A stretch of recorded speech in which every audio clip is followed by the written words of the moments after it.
homenagem a Kardec, do espírito Amaral Ornelas, pela psicografia de Francisco Cândido Xavier. Trouxeste Allan Kardec, a longa noite humana, o Cristo em nova luz, revivecida aurora. E onde estejas, serás, eternidade afora, a verdade sublime em que o mundo se irmana. Em teu verbo solar, a justiça se ufana, de aclarar consolando o coração que chora. A fé brilha, o bem salva, a estrada se aprimora, e a vida, além da morte, esplende soberana. Escuta a gratidão da terra por toda parte, a alma do povo freme e canta ao relembrar-te a presença estelar e a serena vitória. Gênio, serviste, herói, exterminaste as trevas, recebe com Jesus, na glória em que te elevas, nosso preito de amor nos tributos da história. Meus queridos amigos, é uma alegria muito grande poder retornar aqui à casa de irmão Estevão, sobretudo para fazer uma palestra cujo tema é tão importante, tão significativo para mim e certamente para muitos senhores. Hoje nós vamos falar sobre depressão e mediunidade. Vamos dedicar apenas alguns minutos para a introdução do tema, falar o que é depressão, as suas várias causas, não é? E depois nós vamos deixar mais ou menos meia hora para falar sobre a sua ligação com a mediunidade, a sensibilidade mediúnica, o que é mediunidade, como podemos, não é, educá-la, como compreender, é algo bom, algo ruim? Nós trazemos essa faculdade, enfim, vamos saber um pouquinho mais sobre esse tema que é tão importante. Bom, para iniciarmos então, nós precisamos dizer aos senhores que não dá para falar sobre depressão em uma única palestra. Nós temos 10 palestras gravadas somente sobre depressão. O título central é Depressão, Jesus e a Alegria de Viver. E ela então vai ser dividida na primeira palestra, que é Jesus, o maior psicólogo do mundo, o maior psicoterapeuta que já existiu. A segunda palestra é Depressão e Obsessão Espiritual, que a gente vai falar um pouquinho só hoje, que é sobre a influência dos espíritos agravando ou provocando a depressão. Depois a gente fala sobre depressão, materialismo, desapego, dificuldades financeiras e a verdadeira riqueza. E eu soube que aqui ninguém tem esse problema de dificuldades financeiras, né? Está todo mundo aqui em Brasília, né? Graças a Deus, né? Com uma boa condição. Depois nós falamos sobre depressão, autoconhecimento e iluminação interior. Falamos sobre depressão e mediunidade, que é o tema de hoje. Falamos sobre auto-perdão, felicidade sem culpa, porque alguns casos de depressão às vezes trazem sentimentos de culpa desta vida e às vezes de vidas passadas que a gente nem sequer se recorda. Era o meu caso. Depois a gente fala sobre saúde, doença, tratamentos espirituais à luz da doutrina espírita. Depois a gente fala sobre uma das palestras que eu gosto mais, Jesus e a Alegria de Viver. E aí a gente vai completando com a palestra Auto-amor, Autodeterminismo, sua vida e seu destino em suas mãos. Então vejam que o tema é muito amplo, nós precisaríamos de um seminário de 2 dias de duração, não é? Uma carga horária de pelo menos 8 horas para abordar o tema de depressão, porque ela é uma doença multifatorial. Ela tem várias causas diferentes. E a doutrina espírita pode nos explicar, nos ajudar, esclarecendo o Evangelho de Jesus, trazendo essa grande ferramenta, que é um verdadeiro tratado de psicoterapia, como defendem muitos psiquiatras e psicoterapeutas da atualidade. Então nós vamos falar então sobre esse tema. Bom, então nós temos causas psicológicas para a depressão, condicionamentos, crenças equivocadas, não é? Influência da educação, então causas também sociais, socioambientais. A depressão, por exemplo, por causa do clima. Minha irmã morou na Dinamarca. Eu tenho outra que mora na Califórnia, porque vocês sabem, nós, os cearenses, nós temos um plano de dominar o planeta. E é lá naquele país belíssimo e muito desenvolvido, infelizmente o sol quase não aparece. Fazem temperaturas, não é, muito baixas, muita neve. E as suas filhas, quando estão agora em Fortaleza, nos primeiros dias elas iam para a janela e corriam para acordar minha irmã e dizer: mãe, mãe. Ela disse: o que foi, minha filha? Mãe, o sol. O sol. Que é tão importante para a vida que a gente não se dá conta. Então, nesses países, está sendo utilizada até a fototerapia, tratamento com luz, de alta intensidade, para ajudar a pessoa a combater os estados de depressão. A depressão pode ter causas espirituais. E o Espiritismo vem descortinar este mundo espiritual que estava, não é, sempre sendo citado nas religiões, nas filosofias, mas que com a ciência moderna ficou colocado em segundo plano. Vamos verificar também que a depressão vai ter causas financeiras, como nós falamos, causas externas. São as chamadas depressões reativas, ou seja, depois do fim de um relacionamento amoroso, é natural a gente ficar deprimido. Um momento de desemprego, uma doença grave, não é? Um retorno de um ente querido para o mundo espiritual. Então vejam quantas possíveis causas, há várias, que a gente pode desenvolver algum tipo de depressão. E normalmente essas que têm causas externas, essas exógenas, elas são breves. Ali viver aquele luto, e elas são naturais. Agora, há pessoas que têm depressão sem motivo algum. Elas já nascem, não é, com aquela predisposição, em determinado momento da vida, descobrem que são depressivas, ou que têm um transtorno afetivo bipolar, que é quando a pessoa tem a depressão, nos momentos de tristeza, e os momentos de euforia, de muita energia, de falar muito, de gastar, não é, de maneira inconsequente muitas vezes, ou ficar irritada, ansiosa, estressada. Hoje se sabe que a depressão bipolar, ou transtorno afetivo bipolar, é mais comum do que a depressão unipolar. Então a gente vai, não é, compreendendo que ela tem várias causas, e vamos então entender o porquê da doença. E no Evangelho segundo o Espiritismo nós temos a afirmação que Deus só permite o mal porque sabe que dali vai nascer um bem maior. Então a depressão em si mesma, ela não é algo ruim. Ela é algo que nos faz sofrer, sim. Só sabe o que é depressão quem já passou por ela. Por mais que você tente explicar para alguém, a pessoa não sabe. Por exemplo, eu tinha depressão desde criança. Minha mãe achava que eu era autista, ou surdo, ou mudo, porque eu quase não falava. Levou ao médico e disse: não, esse menino é aparentemente normal. E acho que hoje ela se arrepende, né? Porque eu falo pelos cotovelos. Se ele não pedir para parar, a gente vai até meia-noite, né? Então vejam que a gente tem criança sofrendo de depressão e às vezes os pais nem sabem. Aliás, o suicídio é a segunda maior causa de morte entre os jovens. E eu pensava em me suicidar. Com cerca de 10 anos de idade, vivia, não é, caminhando em cima do muro que havia na nossa casa, que dava para um terreno vazio, um terreno baldio, e pensando em me atirar de cabeça.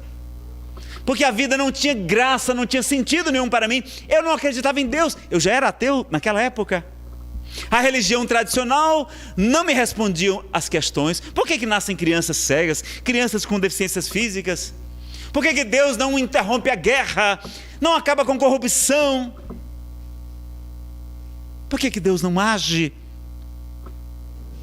Pedia provas para que Ele, não é, sinais, quando basta a gente olhar para o céu estrelado e perceber os sinais do Criador.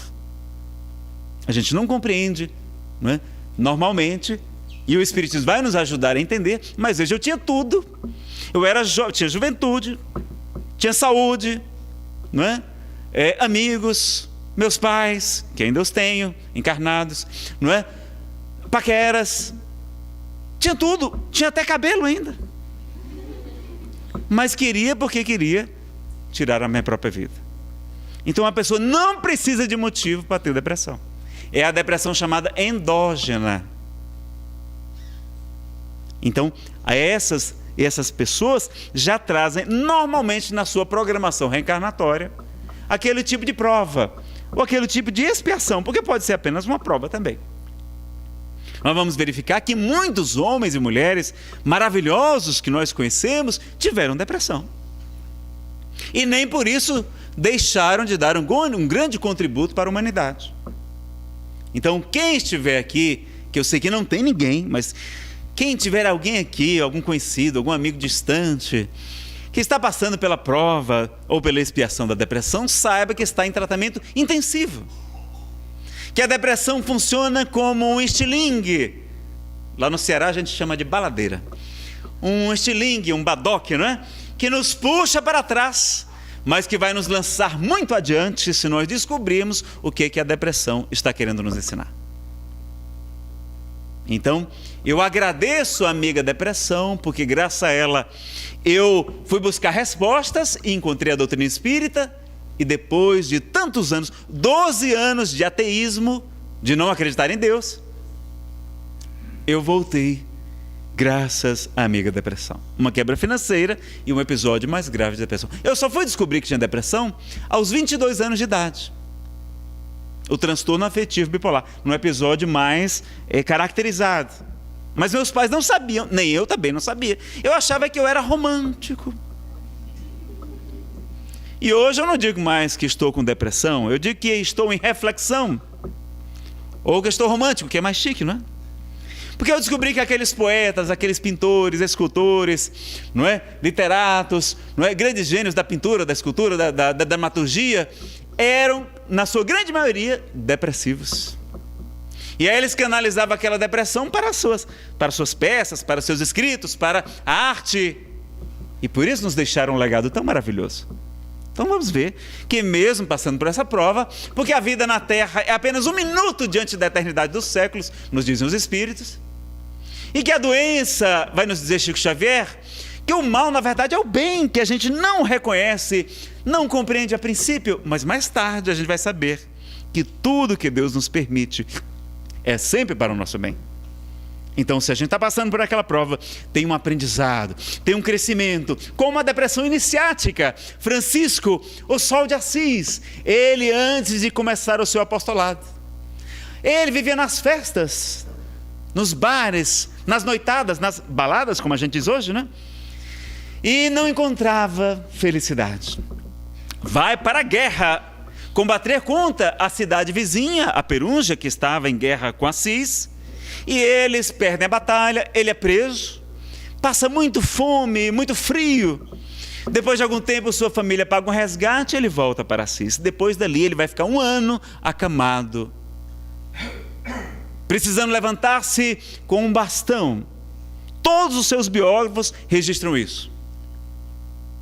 Eles não sabem diagnosticar propriamente, porque nós estávamos no século XII, não é?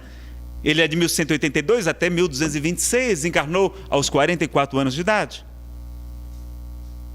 E ele vai dizer, Divaldo Pereira Franco passou 1 ano acamado com depressão. E foi naquela noite escura de quase 1 ano que Francisco percebeu qual a sua verdadeira missão aqui na Terra.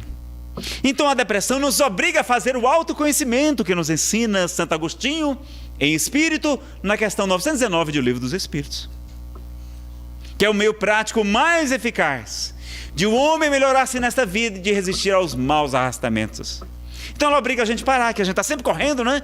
Para ganhar dinheiro, para isso, para aquilo, só pensando em nós mesmos, o orgulho, o egoísmo.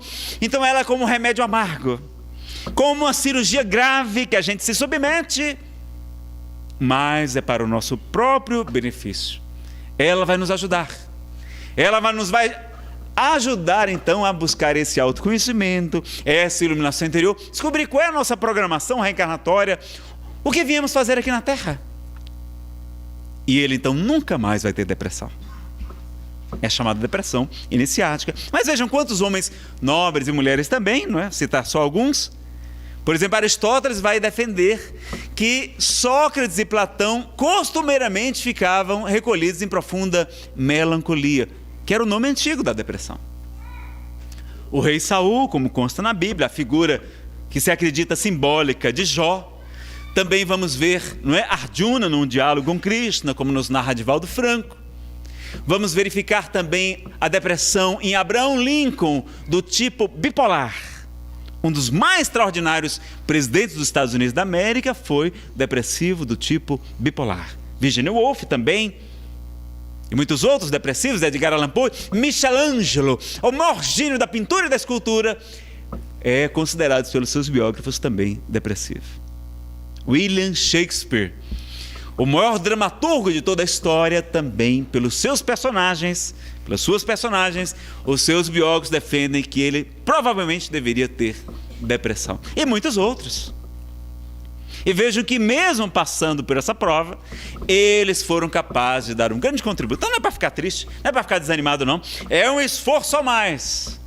E quanto maior a dificuldade, maior o mérito, nos ensina a codificação espírita. Então nós vamos verificar também, por exemplo, Beethoven, o grande compositor.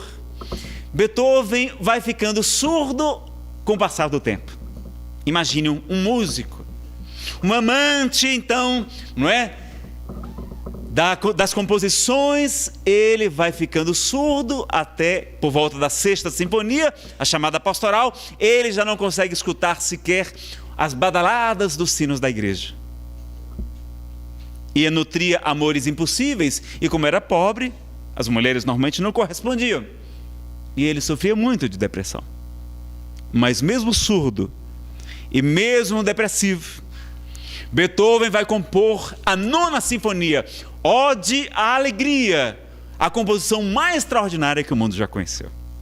Então vejam que todos nós podemos passar por essa prova. E com a ajuda da doutrina espírita, que resgata o Evangelho de Jesus, toda a sua pureza e beleza, e nos esclarece de onde viemos, para onde vamos, por que sofremos, como vencer as imperfeições, nós estamos então com as ferramentas de que necessitamos para melhorar. Então é natural o processo da tristeza, a depressão é só quando ela é muito grave. Temos também hoje a falta de atividade física, e pesquisas demonstraram que um grande percentual de depressivos ficaram curados, ou pelo menos com os efeitos, não é? Com sintomas aliviados, somente com a prática de atividade física regular. Porque esse nosso corpo, meus amigos, nós somos uma realidade biopsico, sócio-espiritual, vocês sabem disso. Esse nosso corpo, ele foi forjado em milhões de anos de quê? De caça, de pesca, de guerras, fugindo, correndo, arando o solo. Nós estávamos sempre nos movimentando. E agora a gente fica sentado lá no computador, não é? Ou com o controle remoto da televisão, ou pior, abrindo a porta da geladeira, lotadas de coisas engordaites, não é? Então, vejam que o problema também é físico, porque o nosso corpo produz endorfinas, produz, não é? Substâncias que são antidepressivas. Elas trazem, já perceberam que quando a gente vai para um baile, não é? Vai para um jantar dançante, beneficente, não é? A gente começa a dançar, no começo não, mas depois de meia hora, 20 minutos, nós começamos a nos sentir bem, ficamos eufóricos, ficamos alegres, né? Dispostos, não é? Até mais corajosos. Quando eu falo aos jovens, eu digo para eles, não precisam beber, que eles bastam dançar, façam uma academia de dança, vai fazer fila de moças querendo dançar com você, não é? Acaba pode ser feio como for, mas se souber dançar bem, não é? Se for um pé de valsa, não vai faltar, não é, gente para dançar. Então eu digo para eles, e é verdade, quando a gente dança, como a gente melhora? Então a atividade física é fundamental para o tratamento da depressão. Então tem que tratar as causas orgânicas. Agora, se esse nosso corpo veio com uma programação de ativar determinados genes e produzir mais ou menos, ou captar menos, não é, serotonina, noradrenalina ou dopamina, são as principais cerebrinas, não é, ou neurotransmissores já catalogados pela ciência, e existe medicação, por que a gente não vai usar? Vamos usar sim, Claro. Deus, dizia Chico Xavier, inspira os homens de ciência para nos trazer as invenções, os remédios, para nos aliviar o sofrimento. Mas nós, não, o quê? Não, eu sou espírita, eu não vou tomar remédio, eu não estou ficando louco, não? Bom, se você tem uma doença e que tem tratamento e você não usa, então talvez você, aí sim, você talvez esteja ficando louco. Então, se tem um tratamento, vamos usar. O tratamento espiritual não dispensa o tratamento médico, a gente atua aqui no perispírito, no corpo espiritual, que vai influenciar sim o corpo físico, mas a medicação é muito eficiente, meus amigos. Eu tomei durante 11 anos em Fortaleza. E minha psiquiatra, ao ver que eu estava fazendo um tratamento espiritual, a desobsessão, o estudo do evangelho em pequenos grupos, a aplicação dos passes, a utilização da água magnetizada, o culto do evangelho no lar, que eu já estava trabalhando no centro espírita, porque vocês sabem qual é o melhor passe que existe? Não? É o passe para o lado de cá. Se torne um trabalhador, seja um voluntário. É o melhor passe que existe. Nada de depressão, mas sim depressa ação. Então, não é? Com tudo isso, trabalhando e tudo, me ocupando com coisas, com leituras edificantes, não é? Com coisas saudáveis. Chegou ao ponto da minha psiquiatra dizendo, não, vamos suspender o remédio. E a gente suspendeu o remédio. E eu fiquei 4 anos muito bem. Mas os espíritos me ajudaram e eu consegui passar num concurso público e vim morar em Brasília. Uma cidade maravilhosa. Mas longe da família, dos amigos, no fim do relacionamento amoroso, não é? Longe das praias do meu querido Ceará. Comecei a ficar romântico de novo. Aí eu disse, não, esse negócio de romantismo não dá certo não, porque, não é? Aí eu fui o quê? Fui buscar a psiquiatra. E ela quis me dar um remédio fraquinho, eu disse, não doutor, eu quero um remédio mais forte. Porque elas, não, o seu problema que você não sabe dizer, não. As causas psicológicas que a gente aborda na outra palestra. E que Jesus nos esclarece. E eu disse, não doutor, eu quero um remédio mais forte. Porque eu quero ter mais energia, mais vigor.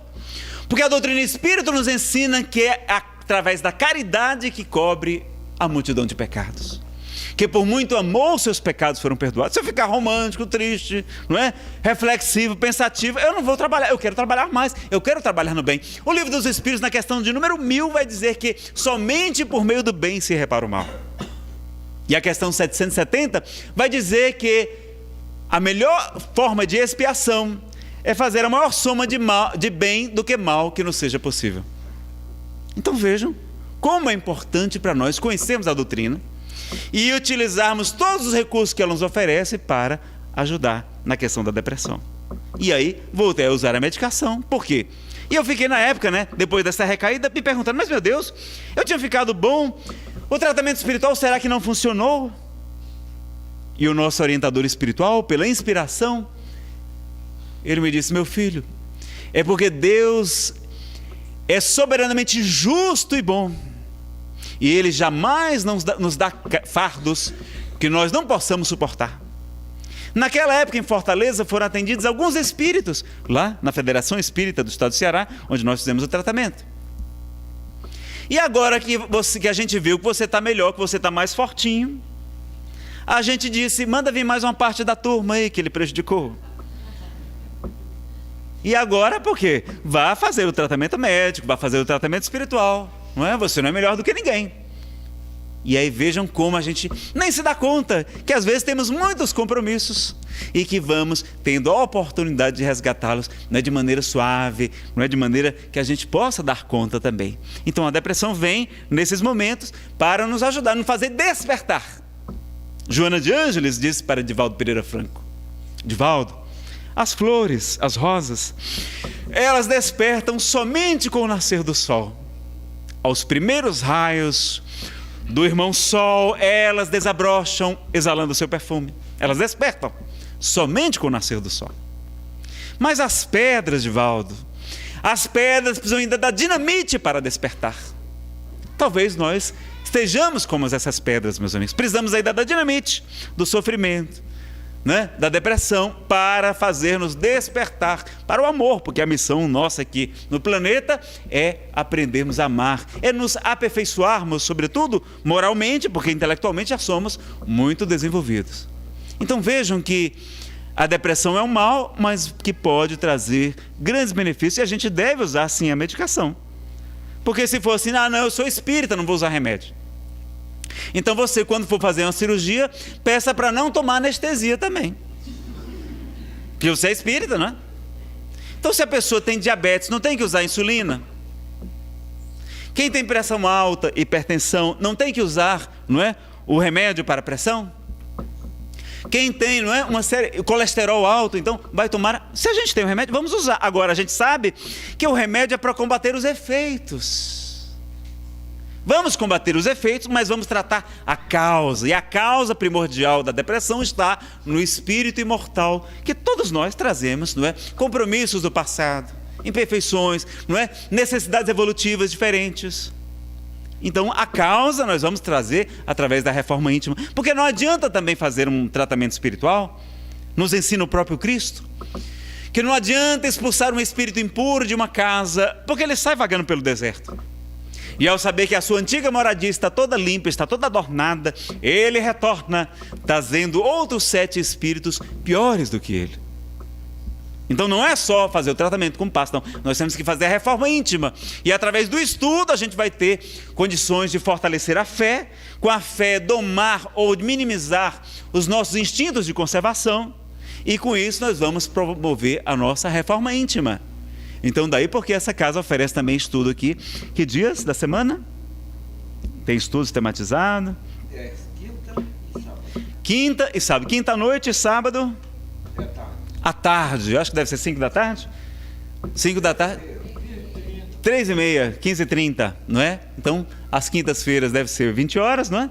E sábado às 15h30. Então, a gente fazer o estudo sistematizado da doutrina espírita, fazer o tratamento espiritual, sim, também, mas temos que buscar a reforma íntima. Não é só fazer aqui, tomar a paz e depois ir embora. Não, isso não vai ser suficiente.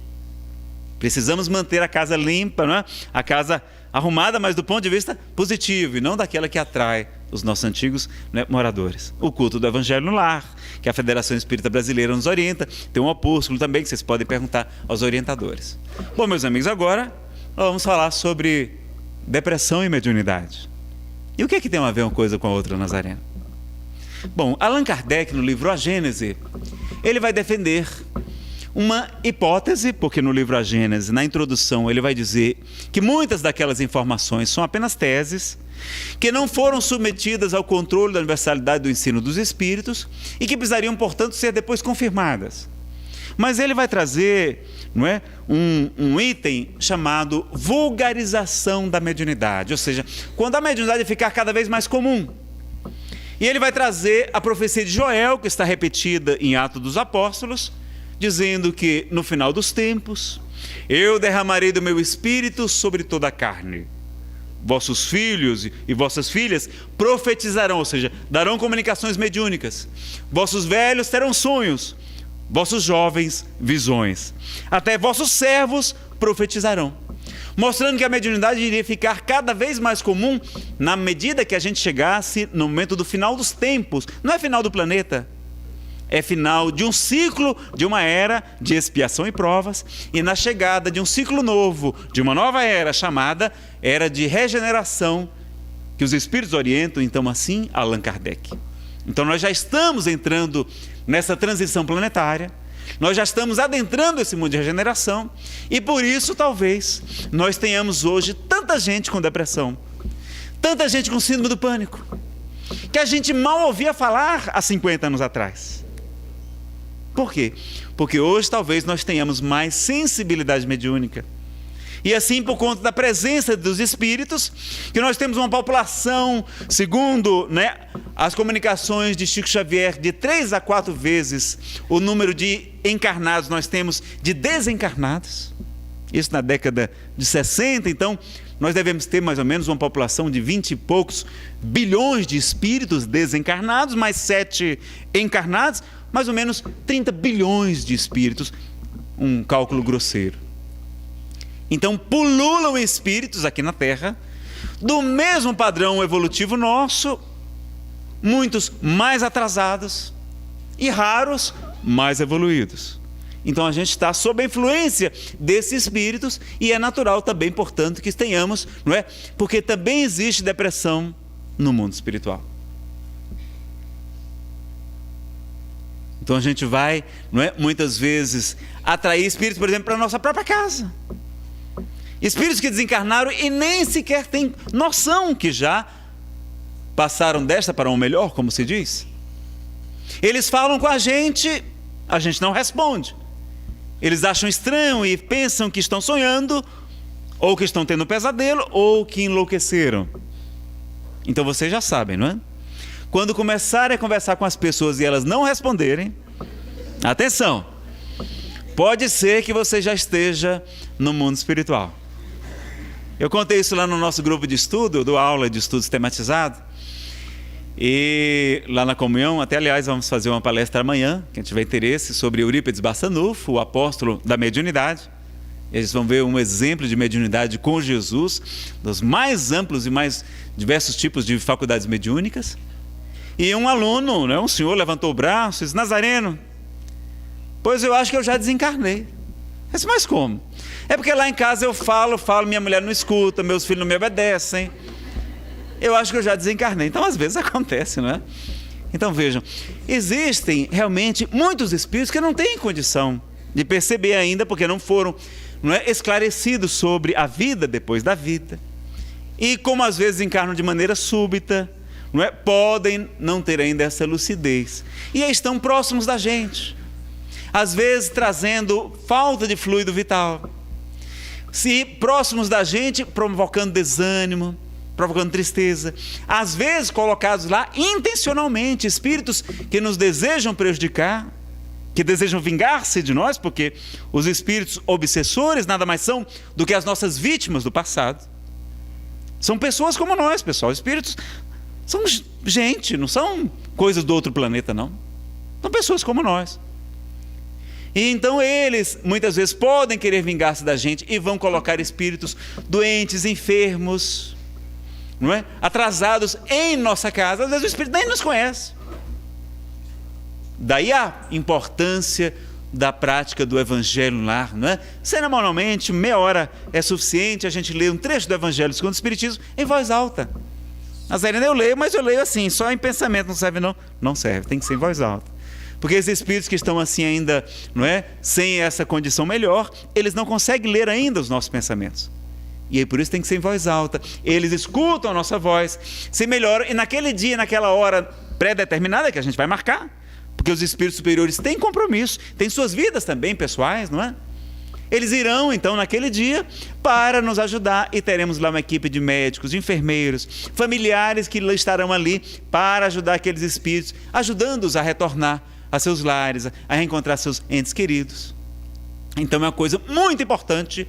A vida do espírita se divide entre antes e depois dele começar o culto do Evangelho no lar. E no coração acrescenta a nova campanha da Federação Espírita Brasileira. Então é muito importante a gente compreender isso. E vamos compreender, Nazareno, não é?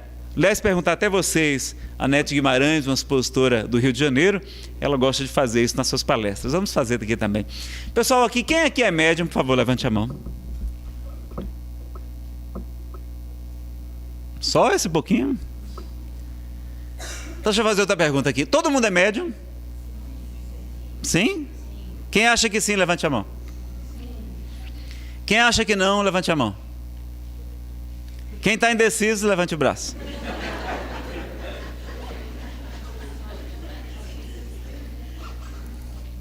Vejam que o assunto, às vezes, a gente não estuda, pessoal. O problema é que a gente não estuda. Quem aqui já leu o livro dos médiuns inteiro? Levante o braço. Só vão salvar 2, 3, tá? Pessoal, olha, quem não levantou o braço, vocês são espíritas. Mas quem não leu o livro dos Espíritos, quem não leu o Evangelho segundo o Espiritismo e o livro dos médiuns, pelo menos esses 3 livros, Kardec publicou 30, incluindo a Revista Espírita. Mas quem não leu esses 3 não conhece Espiritismo. Então precisamos estudar. Kardec vai dizer de uma maneira não é, genérica, que todo mundo é médium. Mas ele vai dizer que médium propriamente, ou seja, estrito senso, médium no sentido próprio da palavra, é somente aquele, né, está aqui, capítulo 14, livro dos médiuns, né, o maior tratado de paranormalidade e de mediunidade que o mundo já conheceu, sobretudo sobre mediunidade. Capítulo 14, vocês vão lá, dos médiuns. Ele vai dizer, médium é toda pessoa que sente, num grau qualquer, a influência dos espíritos. Isso é uma maneira genérica.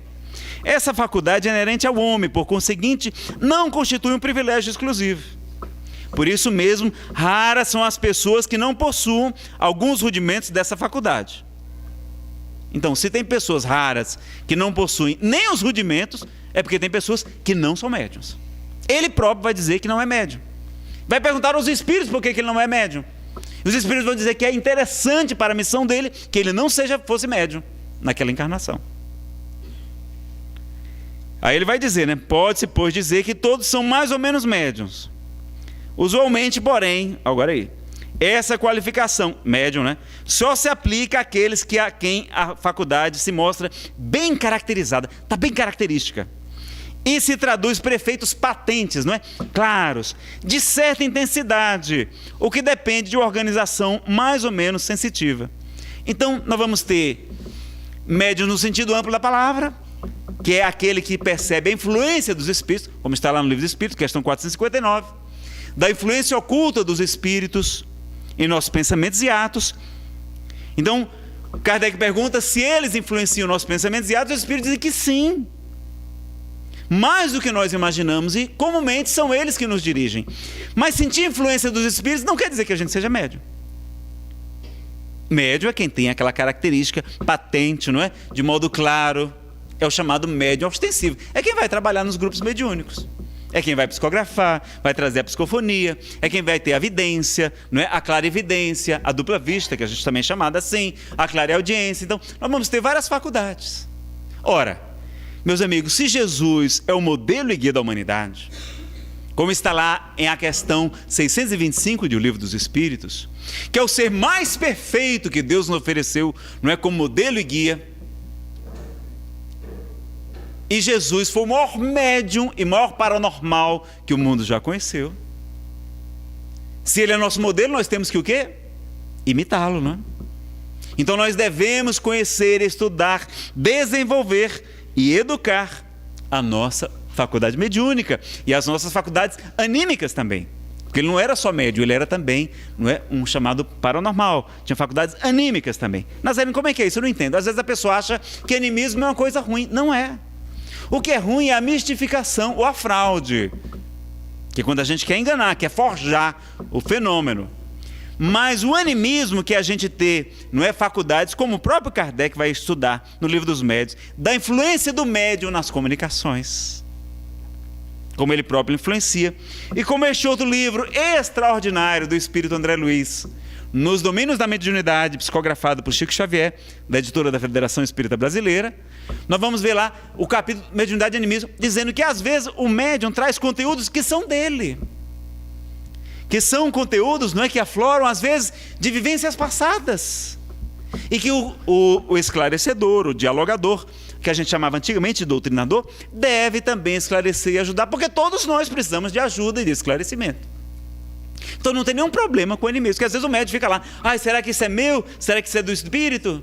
Sempre vai ter alguma coisa sua, sempre.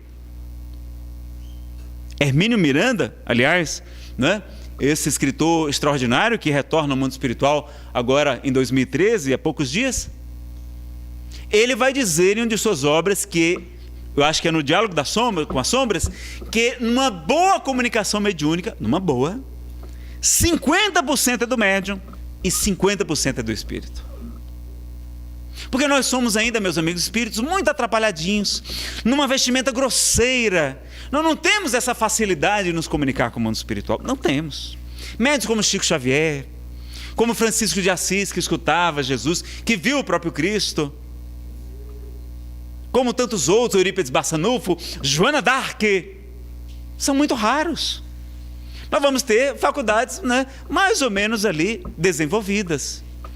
Quantos de nós podemos sim trabalhar no grupo mediúnico para doar fluidos, para que os espíritos façam cirurgias espirituais, socorram os espíritos desencarnados? Lá na comunhão eu participava de um grupo de estudo e desenvolvimento da mediunidade. Aqueles médiuns recém-saídos do estudo sistematizado, que estavam ali para descobrir quais eram as suas faculdades mediúnicas, para um trabalho mais de socorro aos espíritos sofredores.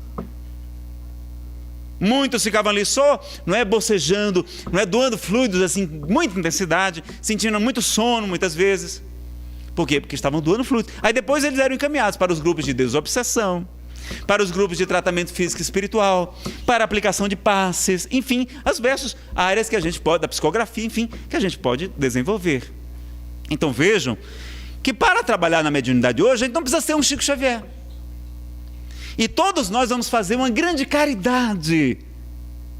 Eu tenho amigos que me confessaram, Nazareno, eu tinha depressão. Depois que comecei a trabalhar como médium, a minha depressão foi embora.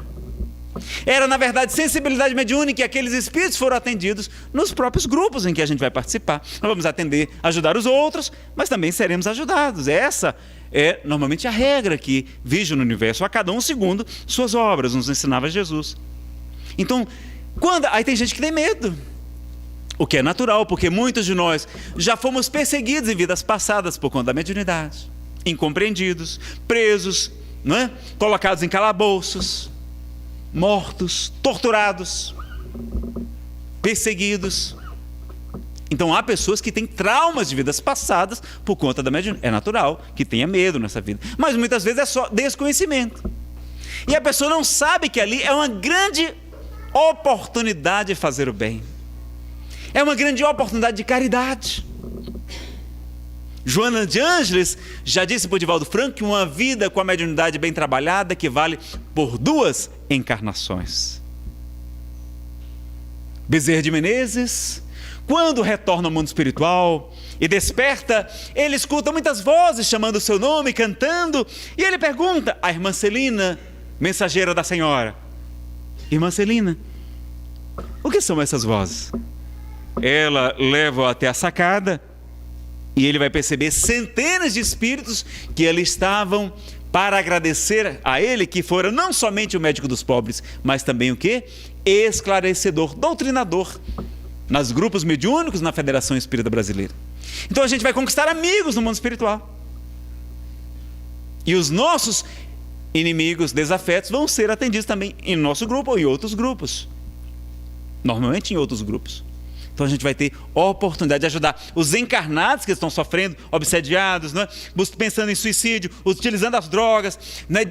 Dividindo as famílias. A gente vai poder ajudar aquelas pessoas, ajudar aqueles espíritos, porque a gente não vai. Porque quando eu fui me tornar doutrinador, à época em Fortaleza, hoje eu estou do lado de lá, hoje eu já estou trabalhando como médium. Antigamente eu não sentia nada. E aí eu falei para minha mãe, que é católica, disse: olha, mamãe, eu vou trabalhar como doutrinador, esclarecedor, conversar com os espíritos através dos médiuns, no grupo mediúnico. E ela, muito católica, arregalou os olhos: meu filho, não faça isso não, pelo amor de Deus, não vá se meter com esse espírito não. Aí eu, certamente inspirado, disse: mamãe, a gente tem que ter medo, mamãe, é de fazer o mal, e nunca, mamãe, de fazer o bem. Nós vamos estar lá para ajudar esses irmãos. Eles são tão vítimas quanto outros, os encarnados. Nós vamos estar ali para ajudá-los a encaminhá-los para regiões superiores, para reencontrar seus familiares queridos. Nós vamos estar conquistando amigos. Hoje eu acrescentaria: mamãe, hoje a gente tem que ter medo, mamãe, de não fazer o bem quando podia. Porque está na questão 642 do Livro dos Espíritos. Porque a gente vem aqui para a palestra, assiste, não é? A explanação, toma o passe, depois vai para casa e pensa assim: não faço mal a ninguém, está tudo bem, não é? Será que está tudo bem? O que vocês acham? Eu estou falando com os encarnados. Eles estão falando tão baixinho que eu não sei se é encarnado ou desencarnado está falando agora. 642. Kardec pergunta: bastará o homem, não é? Porque a gente está praticamente como nas igrejas tradicionais, que a gente vinha para assistir a missa, agora a gente trocou a missa pela palestra.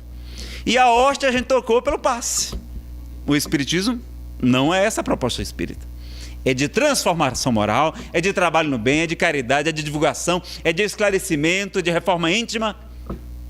Não é para ficar nessa posição somente passiva.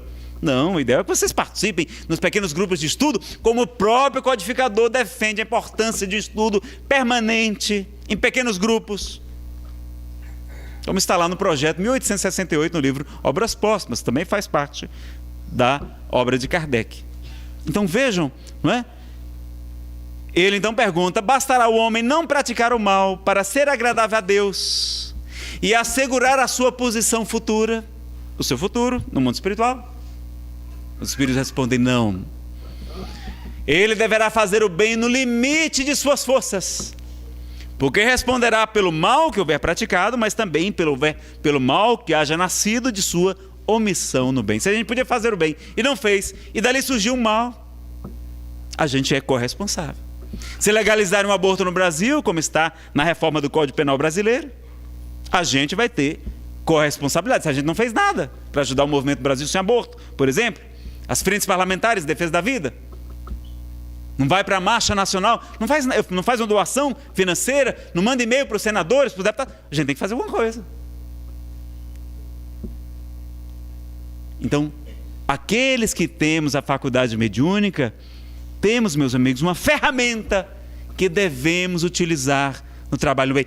São como os talentos que nos são confiados, que o Senhor retornará e perguntará: que fizestes dos talentos que eu te confiei?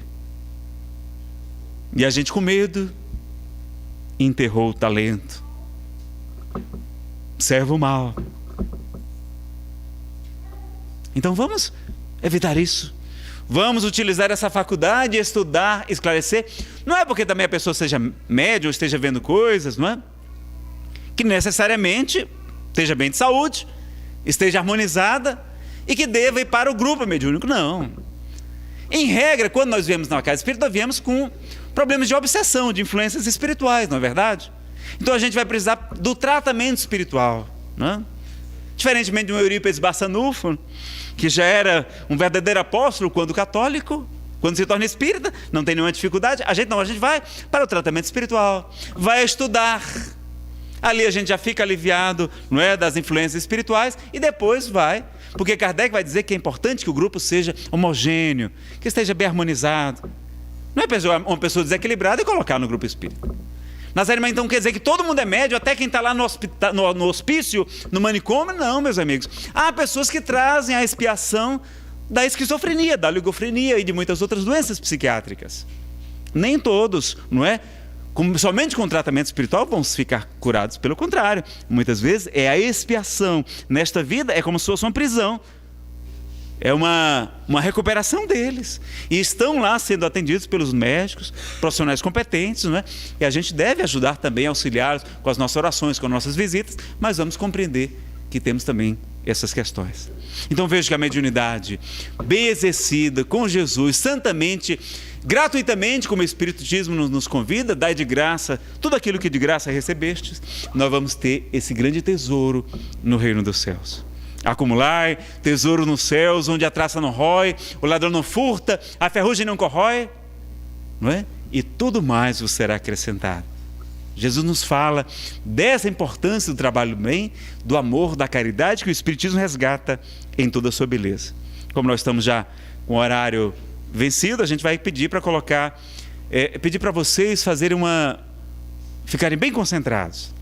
Nós vamos tentar hoje uma mensagem do Espírito Chico Xavier, mas para isso vocês precisarão ficar muito concentrados, muito tranquilos, uma vibração bem elevada, e a gente vai, para encerrar, pedir aos espíritos amigos uma mensagem de Chico Xavier. Mas eu não vou ser o médium, não. Vai ser um vídeo. Estava todo mundo já tenso, né? Por que estava tenso? Por causa do espírito, meus amigos? No espiritismo, os espíritos são pessoas como nós. Mas como a educação que a gente traz da Idade Média e dos atavismos, os nossos pais, quando desencarnam, viram assombração. Já viram isso? Quando a gente deve ficar tão feliz de poder falar com o ente querido, com o filho, com o pai, Que bênção que é a gente ter essa oportunidade, não é? Esse vídeo foi apresentado em homenagem a Chico Xavier durante o primeiro Congresso de Medicina e Espiritualidade em Washington, nos Estados Unidos, em 2006.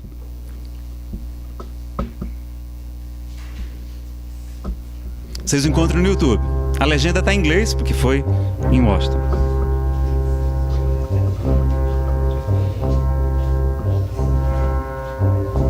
Agora tá bom. Chico Xavier. 92 anos dedicados ao semelhante, à caridade, à mediunidade com Jesus. Uma família de 15 filhos que ele ajudou a sustentar com seu pai, trabalhando, seguindo as orientações de Emmanuel, o seu espírito protetor.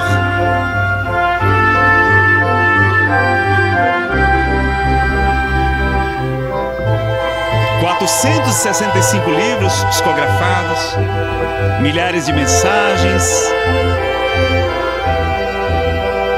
milhares de mães consoladas.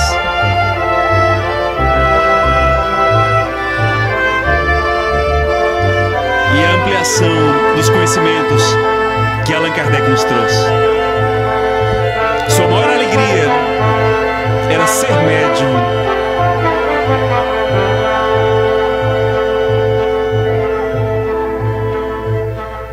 E vai nos ensinar agora a prece do servidor, do Espírito Emmanuel psicografado por ele. Porque aquele que quiser ser o maior de todos, seja servo de todos, como nos ensina Jesus. Senhor, ensina-nos a trilhar a luminosa estrada do auxílio. Dá-nos força para destruir a pesada fortaleza de nossos próprios erros, coragem para abrir o caminho da libertação de nós mesmos e recurso para desobstruir o coração em favor de nossos semelhantes, entregando-lhes, enfim, os tesouros de amor que nos confiaste. Que por onde passemos, a dor se faça menos angustiosa, a ignorância menos agressiva, o ódio menos cruel, a treva menos densa, o desânimo menos sombrio, a incompreensão menos destruidora. Se não possuímos ainda bens positivos com que possamos enriquecer a jornada terrestre, ajuda-nos a diminuir os males que nos rodeiam, que em Teu nome distribuamos fraternidade e renovação, usando com alegria os dons sublimes e invisíveis do silêncio, da compreensão e da renúncia. Senhor, que nos ensinaste sem palavras as supremas lições da simplicidade na manjedoura e do sacrifício na cruz, indicando-nos assim o roteiro da construção espiritual e da ressurreição divina.